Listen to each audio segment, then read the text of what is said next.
మలాకీ గ్రంథం పరిశుద్ధ గ్రంథమైన బైబిల్ నుండి మలాకీ గ్రంథం 2వ అధ్యాయం 8, 9 వచనాలు చదువుకుందాం. మలాకీ గ్రంథం 2వ అధ్యాయం 8, 9 వచనాలు. అయితే మీరు మార్గము తప్పితిరి, ధర్మశాస్త్ర విషయములో మీరు అనేకులను అభ్యంతరపరచి లేవీయులతో చేయబడిన నిబంధనను నిరర్ధకము చేసి ఉన్నారు. నా మార్గములు అనుసరింపక ధర్మశాస్త్రమును బట్టి విమర్శించుటలో మీరు పక్షపాతులు గనుక జనులందరి దృష్టికి మిమ్మును తృణీకరింపదగిన వారిని గాను నీచులను గాను చేసి ఉన్నాను అని సైన్యములకు అధిపతియగు యెహోవా సెలవిచ్చుచున్నాడు. చదవబడిన ఈ దైవలేఖనం కొరకై ప్రార్థన చేసి వాక్యాన్ని విందాం. ప్రతివారు శ్రద్ధతో ప్రార్థనలో ఏకీభవించండి.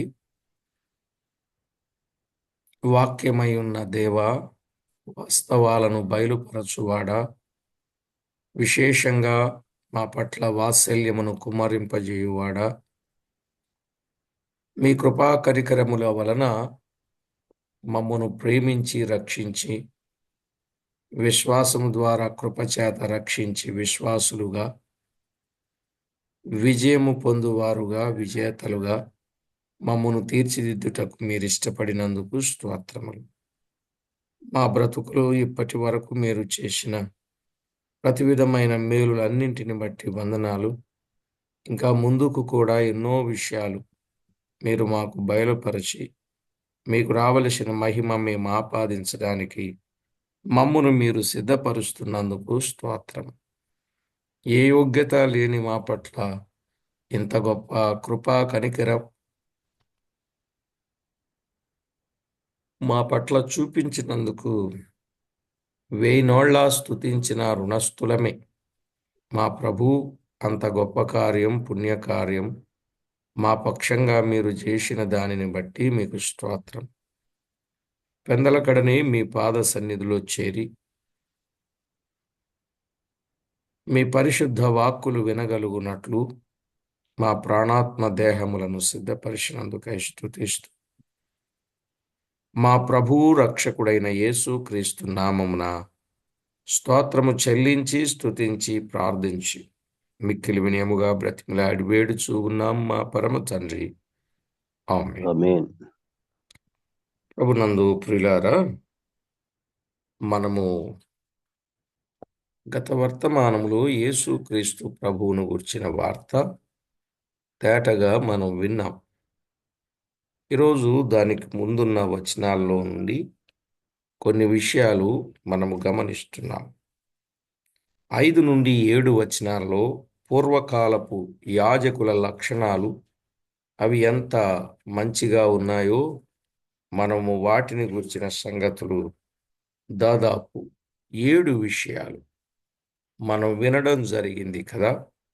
7 విషయాలు.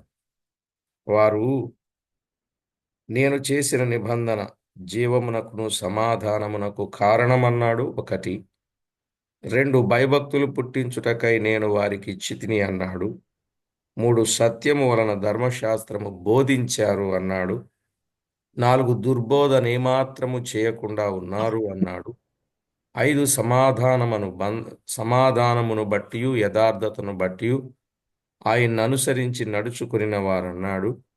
6 దోషముల నుండి అనేకులను త్రిప్పిరి అని అన్నాడు.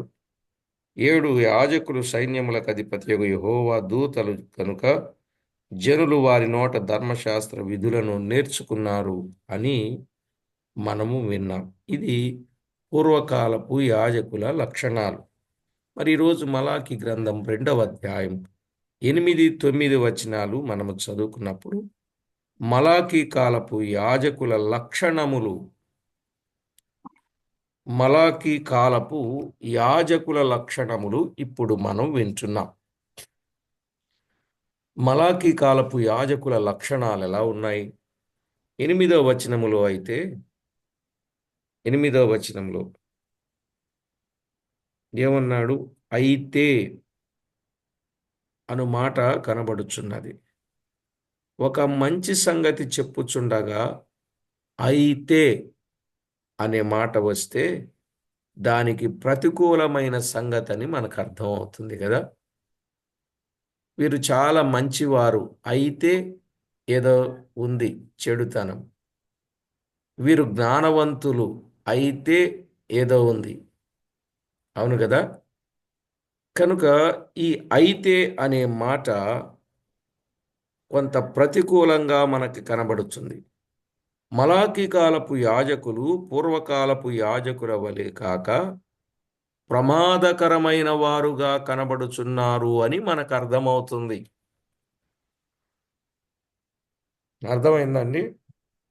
మలాకీ కాలపు యాజకులు వారు దైవవాక్యమును, ధర్మశాస్త్రమును, సత్యమును బట్టి, సమాధానమును బట్టి వారు చక్కగా దుర్బోధన ఏమాత్రము ఎంత మంచిగా ఉన్నారో. అయితే మలాకీ కాలపు యాజకులు అలాగు లేరు. ఎలాగున్నారు? 8వ వచనంలోనే మార్గము తప్పి తిరి అన్నాడు. మీరు మార్గము తప్పి తిరి అన్నాడు. నెంబర్ 1, వారు ఏం తప్పారండి? వారు మార్గము తప్పిచిరి. మాదిరిగా ఉండవలసిన వారు మార్గము తప్పితే చాలా ప్రమాదం. అవును కదండి. మాదిరిగా ఉండవలసిన వారు మార్గము తప్పితే చాలా ప్రమాదం. యూదా పత్రికలో 13వ వచనంలో ఒక మాట ఉన్నది కదా.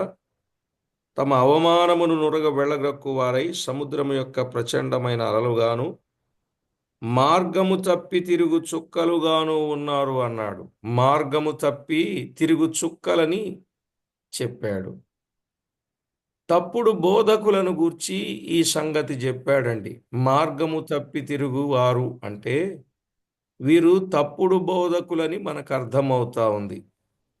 చూడండి, వాడలను నడుపువారు చుక్కానిని బట్టి నడుపుదురు కదా. వాడ నడిపేవారు చుక్కానిని బట్టి నడుపుతారు. ఇప్పుడు చుక్కాని మార్గము తప్పినట్లయితే వాడ కూడా ఏమవుతుంది? మార్గము తప్పి ప్రమాదంలో పడిపోవచ్చు. అందుకే వాడ ఎంతో పెద్దది, చుక్కాని చాలా చిన్నది. కానీ ఈ చిన్నదైన చుక్కాని పెద్దదైన వాడను నడిపిస్తూ ఉంటుంది. ఇప్పుడు ఒకవేళ ఆ చుక్కాని మార్గం తప్పిందనుకోండి, కొన్ని చోట్ల మెట్టలుంటాయి. మెట్టలకు తగిలి వాడేమైపోతుంది? బద్దలైపోతుంది. అలాగే టైటానిక్ షిప్ సముద్రపు అడుగు భాగములో ఉన్న మంచుగడ్డ, మంచు పర్వతం, ఆ మెట్ట తగిలి బద్దలైపోయి కొన్ని వేల మంది చనిపోయారు.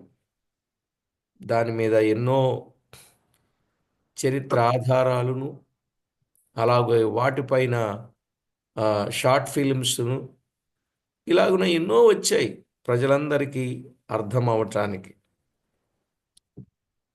దీనిని బట్టి మనం అర్థం చేసుకోవలసింది ఏంటంటే, నాయకులే దారి తప్పినట్లయితే వారిని బట్టి అనేకులు తప్పుదారులలో పడుదురు.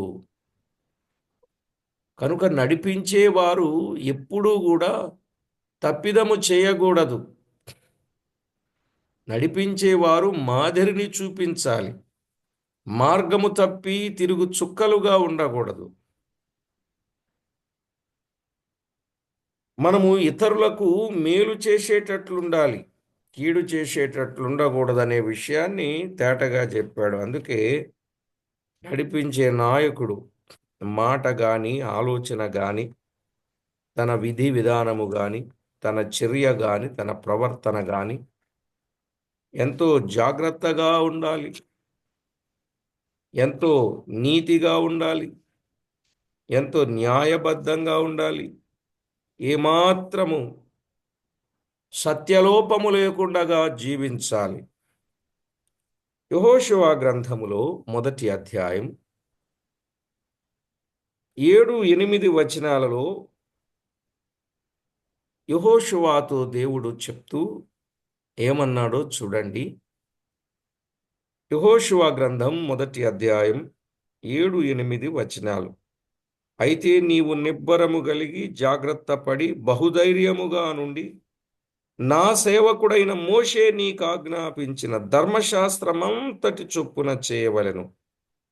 నీవు నడుచు ప్రతి మార్గమున చక్కగా ప్రవర్తించునట్లు. అయ్యా, ఓ యెహోషువా, నువ్వు నిబ్బరము కలిగి జాగ్రత్త పడి ధైర్యముగా ఉండి మోషే నీకు ఆజ్ఞాపించిన ధర్మశాస్త్రమంతటి చొప్పున చేయవలెను. నీవు నడుచు ప్రతి మార్గమున చక్కగా ప్రవర్తించున్నట్లు నీవు దాని నుండి కుడికి గాని ఎడమకు గాని తొలగకూడదు అని చెప్పాడు. వాహ్! ఎంత చక్కని మాట చెప్పాడో చూడండి. కుడికి గాని ఎడమకు గాని నీవు ఏమాత్రము తొలగకూడదు. నీవు నడుచు ప్రతి మార్గమున చక్కగా ప్రవర్తించాలి. నువ్వు వెళ్ళే త్రోవలో చక్కగా ప్రవర్తించాలి. తొలగకుండా అంటే అర్థం ఏంటి? వాక్యానుసారంగా ప్రవర్తించాలి అని అర్థం. వాక్యం ఏం చెప్తా ఉంటే ఆ ప్రకారంగా చేయాలి. వాక్యము చెప్పనట్లుగా మనం ఉండకూడదు. వాక్యానికి భిన్నంగా మనం ఉండకూడదు. వాక్యానికి వ్యతిరేకంగా మనము నడవకూడదు. అలా గాని నడిస్తే తిరిగితే మనల్ని కూడా మార్గము తప్పి తిరుగు చుక్కాని అని చెప్పొచ్చు. కనుక ఏ ఒక్కరైనా మార్గము తప్పి తిరిగేవారుగా ఉండకూడదు. కానీ మలాకీ కాలములో యాజకులు మార్గము తప్పిన కారణముగా ప్రజలలో అనేక చెడుగులు ప్రవేశించుటకు కారణమాయెను. చూశారండి?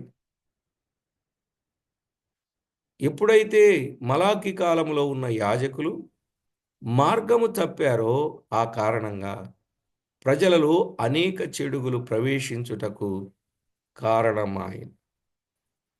ఈరోజు కూడా సేవకుడు సరిగా లేకపోతే అక్కడికొచ్చే సంఘ విశ్వాసులందామా, లేకపోతే అవిశ్వాసులందామా, అల్ప విశ్వాసులందామా, వారు కూడా బలహీనమైన వారుగా, వారు కూడా సరైన విధానములో నడవని వారుగా, భక్తి అంటే లోకుగా, భక్తి అంటే వేళాకోళంగా, భక్తి అంటే వ్యంగ్యంగా, భక్తి అంటే బలహీనంగా, భక్తి అంటే పలచగా అలాగు చేసేది ఎవరనుకున్నారు? ఇప్పుడు ఎక్కడ చూసినా కవ్వింపులు, నవ్వింపులు, సరదా మాటలు, సంతోషాన్ని కలిగించే మాటలు, దురదజీవి కలిగిన మాటలు, ఎవరికి అనుకూలమైన మాటలు, పొగడ్తలతో కూడిన మాటలు, ప్రశంసలతో కూడిన మాటలు, ఇవే చేస్తున్నారు. నిజమా కాదా? మీరు చెప్పండి. అలా చెప్పడం మూలాన ప్రజల్లో దైవికమైనటువంటి భక్తి అనేది లేకుండా పోయిందండి. మేము రాత్రి మీటింగ్ చూసుకొని వస్తూ ఉన్నప్పుడు హ, రోడ్డు మీద అక్కడ పెద్ద పండగ జరిగింది. రోడ్డు మీద అందరూ తాగేసి తందనాలు ఆడుతున్నారు. బ్రదర్, అది అదే, ఇది ఇదే, అది అదే, ఇది ఇదే అన్నట్టున్నారండి. ఏం సుఖం చెప్పండి? అసలు ప్రభు దాన్ని సమ్మతిస్తారా? ఆగ్రానిస్తారా? అంగీకరిస్తారా? సంతోషిస్తారా? ఇలాగూ చాలా బాధ అనిపిస్తూ ఉంటుంది. ఖచ్చితత్వం కలిగి, ప్రభు కొరకు నమ్మకత్వం కలిగి, ఆయనకు మహిమకరంగా జీవించాల్సిన వారమై ఉండి, అలాగు మనము చేయకపోతే ఎంత నష్టాన్ని మనం అనుభవిస్తాం? ఇది అర్థం చేసుకోండి. ఇది అర్థం చేసుకోండి. దేవునికి మహిమకరంగా జీవించవలసిన వారం అలాగున మనము జీవించకపోతే మనం చాలా నష్టం కలుగజేసిన వాళ్ళం. మేలు కంటే కీడే ఎక్కువ చేసిన వాళ్ళం అవుతాం మనం ఎప్పుడైతే సరిగా లేమో. చెప్పినట్లుగా జీవించలేము, మాట మీద నిలబడడం మానేశాము.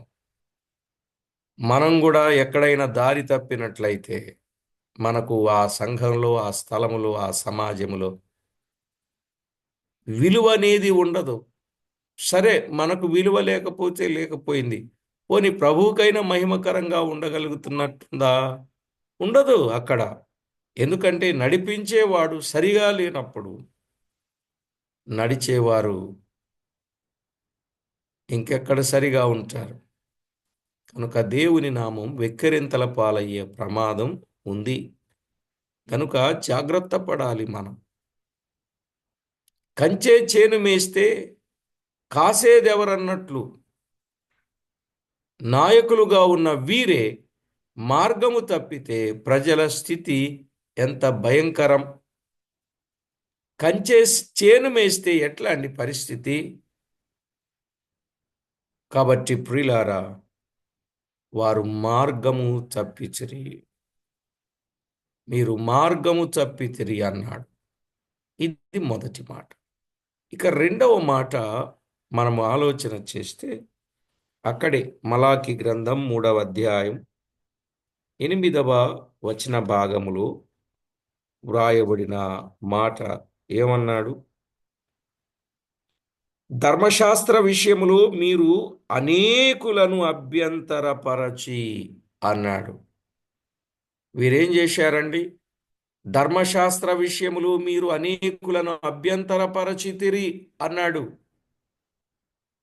ఒకటేమో మీరు మార్గము తప్పితిరి, రెండేమో ధర్మశాస్త్ర విషయములో మీరు అనేకులను అభ్యంతరపరచితిరి. చూశారా మలాకీ కాలపు యాజకులు ఎలా ఉన్నారో?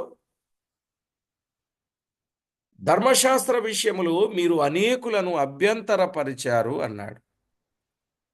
నాయకులు సరిగా లేని ఎడల అనేకులకు ఏం కలుగుద్ది? కరము. మనం ఎగ్జాంపుల్గా వినాల్సి వస్తే ఏలీ కుమారులైన హోప్ని ఫినెహసులు ఉన్నారు కదా, వారిని గురించి అందరికీ తెలుసు. వారి అక్రమ ప్రవర్తనను బట్టి జనులు యెహోవాకు నైవేద్యము చేయుటయందు అసహ్యపడిరి అన్నాడు. వారి తీరు, వారి విధానాన్ని బట్టి జనులు నైవేద్యము చేయటానికి అసహ్యపడ్డారట. అరే రే రే రే, నడిపించే వీరు ఇదేమి విడ్డూరం, ఇంత ఘోరంగా ఉన్నారేమిటి అన్నట్టుగా అసహ్యపడి. సమూయేలు మొదటి గ్రంథం 2వ అధ్యాయం. సమూయేలు మొదటి గ్రంథం 2వ అధ్యాయం 17వ వచనం. అందువలన జనులు యెహోవాకు నైవేద్యము చేయుటయందు అసహ్యపడుటకు ఆ యవనులు కారణమైరి గనుక వారి పాపము యెహోవా సన్నిధిని బహుగొప్పదాయను అన్నాడు. యెహోవాకు నైవేద్యము చేయుటయందు అసహ్యపడుటకు ఆ యవనులు, ఆ హోప్ని ఫీనెహసులు కారకులయ్యారన్నాడు. ఎంత బాధతో కూడిన విషయం అండి. గనుక వాక్యము బోధించు వారి జీవితములు సరిగా లేని ఎడల అనేకులు అభ్యంతరపడెదరు. ప్రసంగం చేసి ప్రవర్తన లేకపోతే, బోధ చేసి బ్రతుకు సరిగా లేకపోతే, సాక్ష్యము చెప్పి సాక్ష్యము తనకు లేకపోతే ఏమండి అది ఫలభరితంగా ఉంటుందా? బోధించి బోల్తా పడే వారిని బట్టి ప్రభు ఎంత బాధపడతా ఉంటాడు. అర్థం చేసుకోండి ప్రియులారా, దేవుని వాక్యములో వ్రాయబడిన సత్యం మన జీవితంలో ఎప్పుడు కూడా ఏదైతే పాటిస్తున్నామో దాన్నే ప్రకటించాలి. ఏదైతే చెప్పుచూ ఉన్నామో దానిని చేసి చూపించాలి. చేసి చూపించిన దానినే మనము చెప్పాలి. ఇది మనం నేర్చుకోవలసింది. కానీ వీటికి భిన్నమైన పనులు చేస్తున్నారే. అప్పటి కాలపు యాజకులు ఎంత బాగున్నారండి, ఎంత భక్తిగా ఉన్నారు. 7 విషయాలు చెప్పుకున్నాం. వారు యెహోవాకు దూతలుగా ఉన్నారు. బట్ అయితే మలాకీ కాలపు యాజకుల దుస్థితి ఎంత ఘోరంగా ఉందో చూడండి. ఆ రోజు అలాగే ఉన్నారు, ఈ రోజు అలాగేనే ఉన్నారు అని అనిపిస్తా ఉంది. ఎక్కడ చూసినా వాక్య సత్యము కొరకు గాని, సంఘ సత్యము కొరకు గాని, దైవ సత్యము కొరకు గాని గట్టిగా నిలబడి దేవునికి మహిమ తెచ్చేవారు బహు అరుదుగా కనబడుతున్నారు. అసలు కనబడుతున్నారా లేదని కూడా అంటే ఆశ్చర్యపడక్కర్లేదేమో. ఏమంటారు? మీరేమనరు. హ్మ్. కాబట్టి ప్రభునందు ప్రియులారా, పరిశుద్ధ గ్రంథములో వ్రాయబడినట్లుగా వాక్యము బోధించు వారి జీవితములు సరిగా ఉండాలి. మీలో ఇక్కడ వాక్యం చెప్పేవాళ్ళు ఎంతమంది ఉన్నారో నేను ఎరుగను. అవకాశం అంది వచ్చినప్పుడల్లా మీరు వర్తమానం అందించాలని ఆశ కలిగిన వారుగా ఉంటారు. ఇంకా మాకు సమయం ఇయటం లేదని సంఘాల్లో బాధపడే వాళ్ళు కూడా ఉంటారు. ఉండరా? మరి ఇలాంటి పరిస్థితుల్లో ఎంత మాదిరికరమైన జీవితాన్ని జీవించాలి ఒకసారి ఆలోచన చేయండి.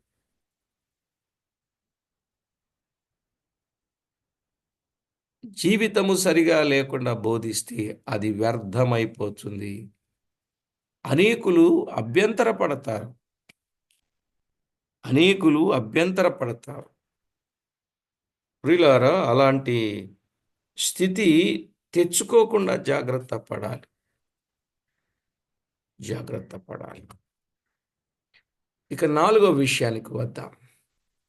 4 మూడా? 3వ విషయం. మూడో రైట్ అండి. 8వ వచనములోని ఏమన్నాడు? లేవీలతో చేయబడిన నిబంధనను నిరర్ధకము చేసి ఉన్నారు అన్నాడు. ఇది 3వ మాట. లేవీలతో చేయబడిన నిబంధనను నిరర్ధకము చేశారు. ఆ నిబంధన వారి జీవనమునకును సమాధానమునకు కారణమైన నిబంధన. 5వ వచనంలో చెప్పాడు కదండి, ఆ నిబంధన ఎలాంటిది? వారి జీవనమునకును సమాధానమునకును సంబంధించింది. 5వ వచనం, నేను చేసిన నిబంధన వారి జీవమునకును, జీవనం సమాధానమునకును కారణమాయను అన్నాడు. ఆయన చేసిన నిబంధన జీవమునకును సమాధానమునకును కారణమైన నిబంధన కదా. ఆయన చేసిన నిబంధన ఎంత గొప్పదో చెప్పాడు. ఆ నిబంధన జీవమునకును సమాధానమునకును కారణమైన నిబంధన. ఆ నిబంధన ఫలితాన్ని వారేం చేశారు? వ్యర్థపరచి ఉన్నారని దీని భావం. అంటే మాకు జీవమొద్దు, మాకు సమాధానమొద్దు, మేము నిత్యాగ్నికి వెళ్ళిపోతాం, లేదా మేము అసమాధానంగానే ఉండిపోతాం అన్నట్లుగా వారు త్రోసివేశారు. మనము చేయు పని క్రమబద్ధమైన రీతిలో చేయని ఎడల అదేమవుతుందండి? వ్యర్థమవుతుంది. ప్రియులారా, మనకు తెలిసిందే సరి అని అనుకోకూడదు. మనము లేఖనాలు చదవాలి, తరచి చదవాలి, పరిశీలనగా చదవాలి, జాగ్రత్తగా చదవాలి, దైవ భయము కలిగి చదవాలి, పవిత్ర ప్రవర్తనతో చదవాలి. అలాగూ మనం ఎప్పుడైతే చేస్తామో అది క్రమబద్ధమైన రీతిలో, అది కుటుంబమైనా, అది సంఘమైనా, అది సమాజమైనా తప్పనిసరిగా ప్రభువుకు అనుకూలంగా నడవటానికి అవకాశం ఉన్నది. కనుక మనము ఎంత పని చేసాము అనేది విశేషం కాదండి. ఈవేళ నేను ఇంత చేశా, అంత చేశా, ఇన్ని సంఘాలు కట్టా, అన్ని సంఘాలు కట్టా, ఇంతమంది వస్తున్నారు, అంతమంది వస్తున్నారు. అక్కడ సేవ, ఇక్కడ సేవ, ఇక్కడ సేవ, అక్కడ సేవ. విరామం లేకుండా సేవ చేస్తున్నారు. అది వాక్యానుసారమా కాదనేది పరిశీలన చేసుకోవాలి. అది ప్రాముఖ్యం. అర్థమైందండి? మనం చేసే సేవ అది వాక్యానుసారమైందా కాదా? అది పరీక్ష చేసుకోకపోతే ఎట్లా? మనకు తెలిసినట్టు, మనకు తోచినట్టు, ఎవరో చెప్పినట్టు, ఎక్కడో చూసినట్టు చేయొచ్చా? నేను 4 మాటలు చెప్పాను. ఇప్పుడు సేవ అంతా ఎలా జరుగుతుంది? మనకి తెలిసినట్టు, తోచినట్టు, ఆ, ఎవరో చేసినట్టు, ఎక్కడో చూసినట్టు, ఇట్లాంటి సేవ మనం చేయకూడదు. వాక్య తూకానికి సరిపోయిన సేవ చేయగలగాలి. అక్కడ వందల మంది, వేల మంది కనపడకపోవచ్చు. పదుల సంఖ్యలోనే ఉండొచ్చులేండి. కనుక అలాంటి గొప్ప సేవ మనము చేయడం అది మనకెంతో దీవెనకరం. అది మనకెంతో ఆశీర్వాదకరం. కాబట్టి ఈ సత్యాన్ని గుర్తించాలి. వాక్యానుసారముగా సేవ చేయుచున్నామా లేదనేది ప్రాముఖ్యమైనది. మనము చేసే సేవ నిరర్ధకమైనదిగా ఉండకూడదు. మనము చేసే సేవ ప్రభువుకెంతో మహిమకరంగా ఉండాలి. అలాగున మనలను మనము జాగ్రత్త చేసుకుందాం, సిద్ధపడదాం. ఒకటేంటండి, మీరు మార్గము తప్పితిరి అన్నాడు కదా. మలాకీ కాలపు యాజకులు వారి లక్షణాలలో వారు మార్గము తప్పారు.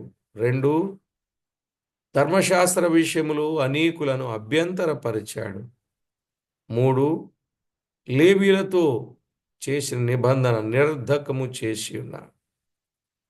4, 9వ వచనాన్ని చదువుతున్నాం. నా మార్గములను అనుసరింపక ధర్మశాస్త్రమును బట్టి విమర్శించుటలో మీరు పక్షపాతులు అన్నాడు. ధర్మశాస్త్రమును బట్టి విమర్శించుటలో పక్షపాతులయ్యారు. ధర్మశాస్త్రమును బట్టి విమర్శించుటలో పక్షపాతులయ్యారు. ఎవరికి పక్షపాతులు? ఎవరికి విరోధం? దేవునికే, దేవుని సన్నిధికే, దేవుని సహవాసానికే, దేవుని వాక్యానికే వారేమయ్యారు? విరోధులయ్యారు. ప్రియులారా, జాగ్రత్తగా ఆలోచన చేస్తే మనకర్థమయ్యే సత్యం ఇదే. ఆయన మార్గములను అనుసరించి నడవాలి. దేవుని మార్గములు తిన్నని మార్గములు. అది మొదట గుర్తుపెట్టుకోవాలి. దేవుని మార్గం ఎలాంటిదండి? తిన్నని మార్గం. అపోస్తల కార్యాలు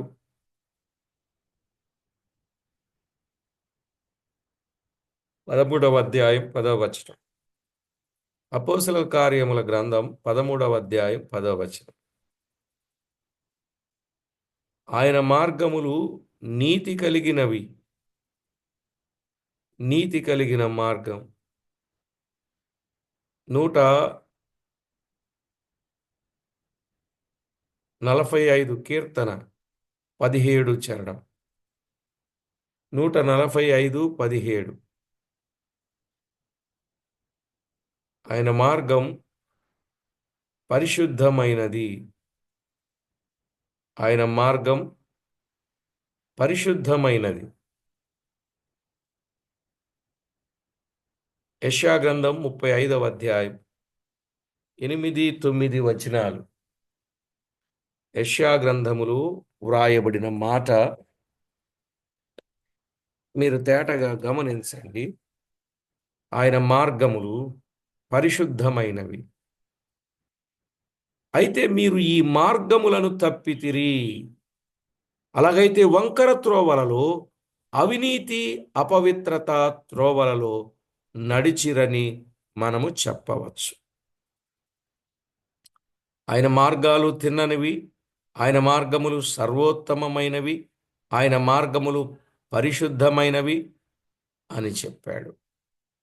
అలా అయితే మీరు ఆ మార్గములను తప్పితిరి, అంటే వంకర త్రోవలలో, అవినీతి అపవిత్రతలో వారు నడిచారు అని మనం చెప్పవచ్చు. ఇక ఐదవ విషయానికి వస్తే, ఐదవ విషయం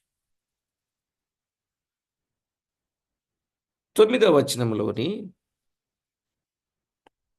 ధర్మశాస్త్రమును బట్టి విమర్శించుటలో మీరు పక్షపాతులు అన్నాడు. ధర్మశాస్త్రమును బట్టి విమర్శించుటలో మీరు పక్షపాతులు. మీరు పక్షపాతులు అంటే తీర్పు తీర్చు బాధ్యత యాజకులకు అప్పగింపబడినట్లు వారు దేవుని న్యాయ విధిని బట్టి తీర్పు తీర్చిరి. దీనికి కారణం ఏంటనుకున్నారు? లంచం. ధర్మశాస్త్రమును బట్టి విమర్శించుటలో పక్షపాతులయ్యారు. అంటే వారేమిచ్చారు? లంచము ఇచ్చారు. లంచము ఇవ్వడము నేరమే, లంచాన్ని పుచ్చుకోవడం కూడా నేరమే. ప్రియులారా, ఎంతో ప్రయత్నంగా సత్యములు స్థిరపరచబడాలని ఎంతో ప్రయాసపడుతూ ఉంటే, ఈ ప్రయాసను అర్థం చేసుకోలేకుండా ప్రభువుకు దూరంగా ఆయాసంగా జీవించేవారున్నారు. అప్పుడు ఎంత బాధ, ఎంత దుఃఖం, ఎంత వేదన. కాబట్టి ప్రభునందు ప్రియులారా, మనం ఎప్పుడు కూడా ధర్మశాస్త్రమును బట్టి విమర్శించుటలో, అంటే దేవుని వాక్యమును బట్టి విమర్శించుటలో పక్షపాతులుగా ఉండకూడదు.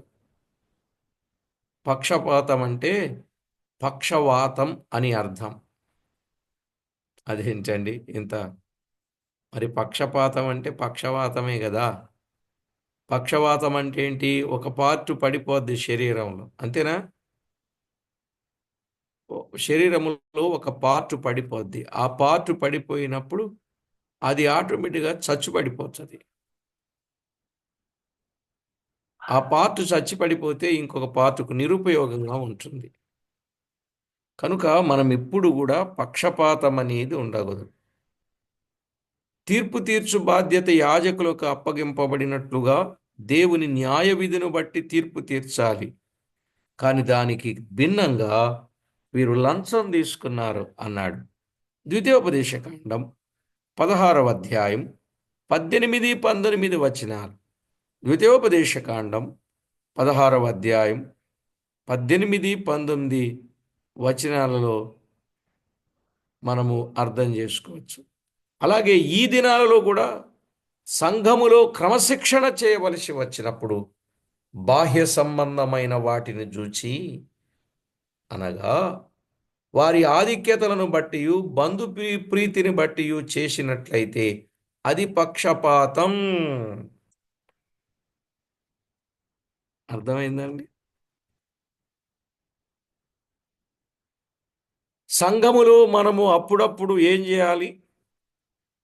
క్రమశిక్షణ చెయ్యాలి. సంఘములో క్రమశిక్షణ చెయ్యాలండి. సంఘములో క్రమశిక్షణ చేసేటప్పుడు వారి ఆధిక్యతలను బట్టి, బంధు ప్రీతిని బట్టి మనము చేయకూడదు. సంఘాన్ని నడిపించే వ్యక్తి లోపలి వారైనా వెలుపలి వారైనా, అనగా సంఘానికి సంబంధించిన వారైనా కుటుంబానికి సంబంధించిన వారైనా అందరికీ ఒకే న్యాయం. నిజంగా అలా చేయగలరా?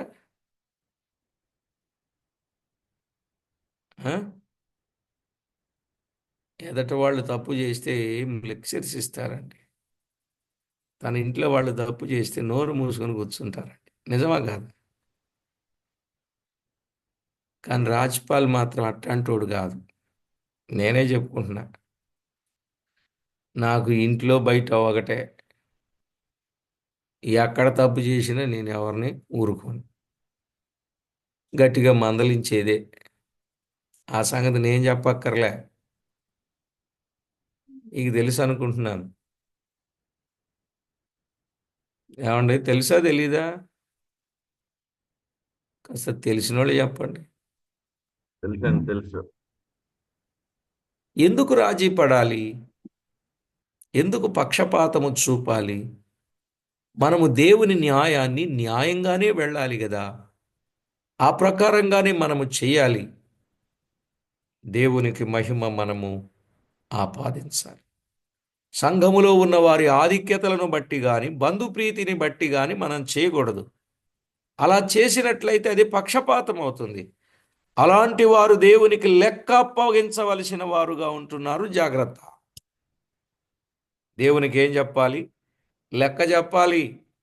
హెబ్రీ పత్రిక 13వ అధ్యాయం 17వ వచనములో, మీ పైన నాయకులుగా ఉన్నవారు దేవునికి లెక్క అప్పజెప్పవలసిన వారి వలె ఉండి ఆ, వారు పని చేస్తున్నారు అని చెప్పాడు కదా.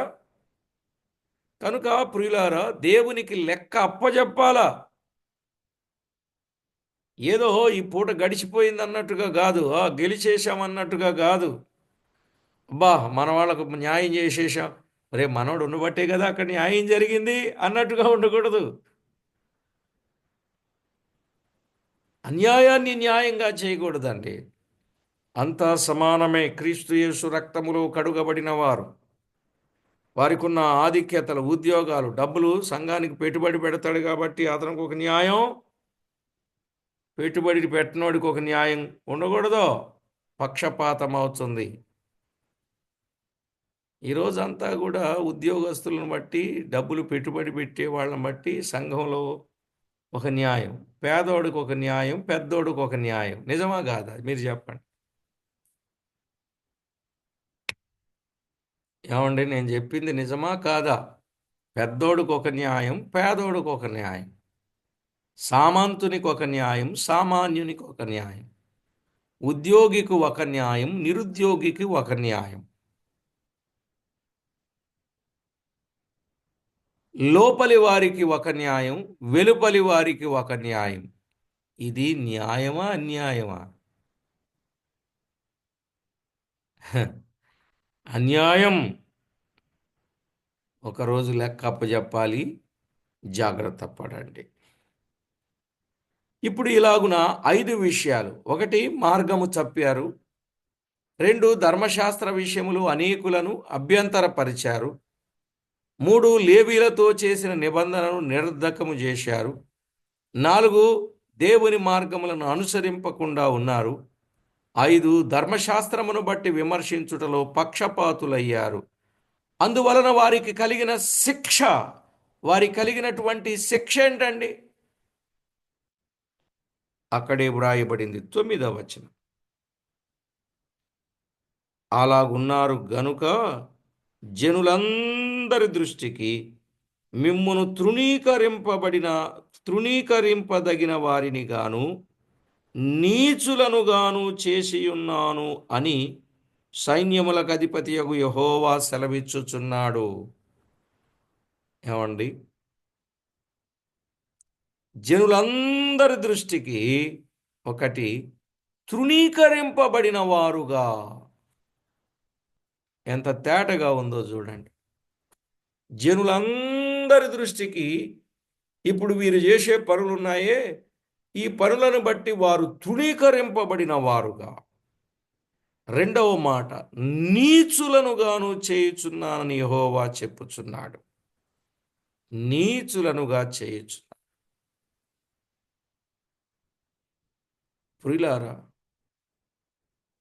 ఇక వారిని ఆమడ దూరంలో మనము కలిసిన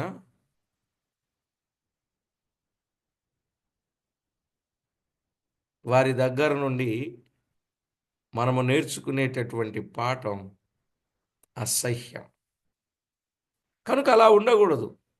తృణీకరింపబడిన వారుగా, నీచులుగా ఉండకూడదు. మరి ఎలా ఉండాలి? దేవుని గణపరచాలి. దేవుని గణపరచిన వారిని దేవుడు ఘనపరుస్తాడు. ఆయనను తృణీకరించిన వారిని ఆయన తృణీకరిస్తాడు, తృణీకరింపబడిన వారినిగా చేస్తాడు. సమూయేలు మొదటి గ్రంథం 2వ అధ్యాయం 30వ వచనములో మనము చూస్తాం. సమూయేలు మొదటి గ్రంథం 2వ అధ్యాయం 30వ వచనం. జనులందరి దృష్టికి నీచులు అంటే ఇది గమనించదగ విషయం. ఘనులుగా ఉండవలసిన వారే నీచులగుట చాలా విచారం. ఘనులుగా ఉండవలసిన వారు నీచులుగా ఉండడం చాలా విచారం.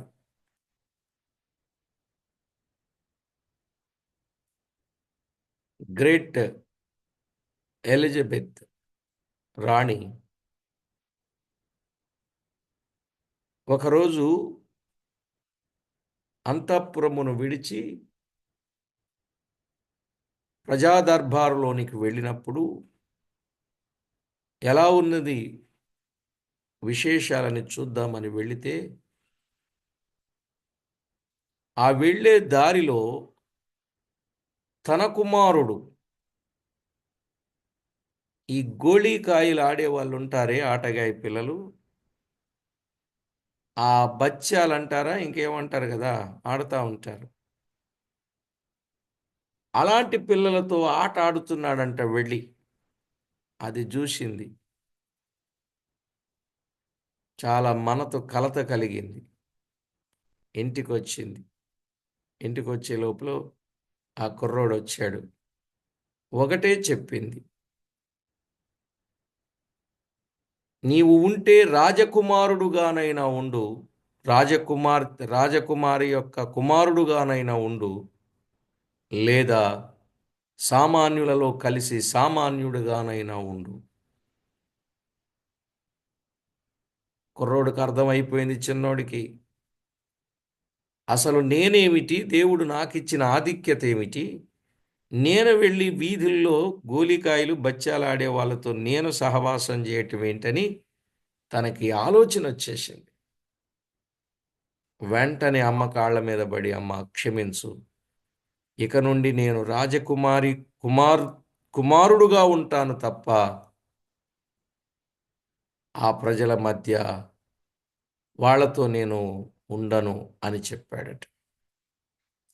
నిజమే, ఘనులుగా ఉండవలసిన వారు నీచమైన కార్యాలు చేయకూడదు. దేవుడు మనలను విలువ పెట్టి కొన్నాడు. మనము విలువైన వారం, అవునా కాదా? విలువ పెట్టి కొన్నాడు. మీరు మీ సొత్తు కారు, నేను మిమ్మల్ని విలువ పెట్టి కొన్నాను. మరి విలువ పెట్టి కొనబడిన వారు ఎలా బ్రతకాలంటే విలువ గలవారుగానే బ్రతకాలి.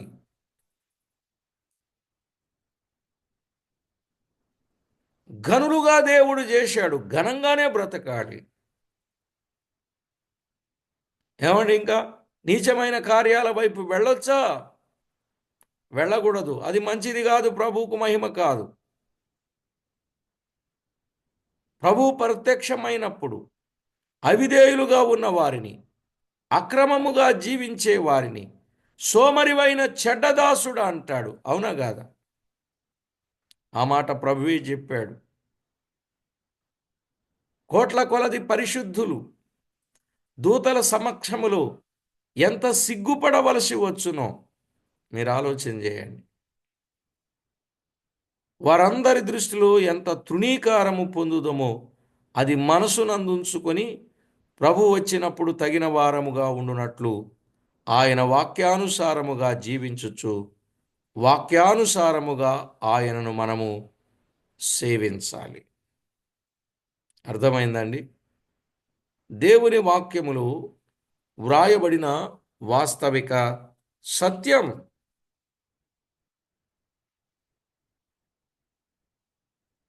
మనం ఎప్పుడైతే దేవునికి విరోధంగా ప్రవర్తిస్తామో, దైవ భయము లేని వారముగా ప్రవర్తిస్తామో, దానికి మూల్యం, జీతం ఖచ్చితంగా ఉంది, వారి ప్రవర్తన ఫలం. కానీ దేవుడు మనకిచ్చిన ఆధిక్యత ఎంత గొప్పది! మీరు విలువైన వారు, మీరు అమూల్యమైన వారు చెప్పాడండి. మీరేం విలువ పెట్టి కొనబడ వారు కాదు, విలువ చెల్లించలేని వారు, అమూల్యమైన వారు.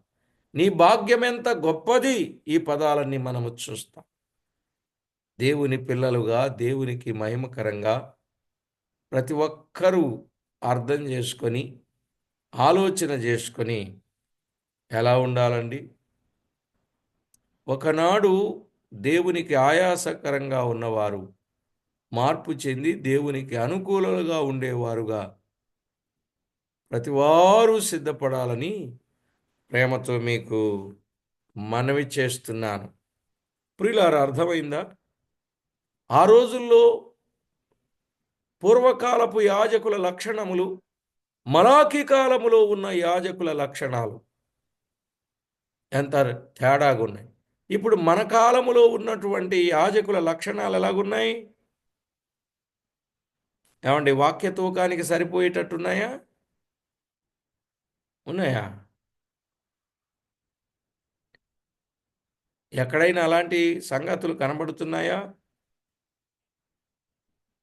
ప్రియులారా, అలాగు మనం ఉండకుండా దేవునికి అనుకూలంగా, ఆయనకు మహిమకరంగా మన జీవితాన్ని జాగ్రత్త చేసుకుని దైవ భయము కలిగి ప్రవర్తిద్దాం. ఎప్పుడు ఏం జరుగుతుందో మనకు తెలియదు. ఎలాంటి పరిస్థితుల గుండా మనము ప్రయాణం చేస్తామో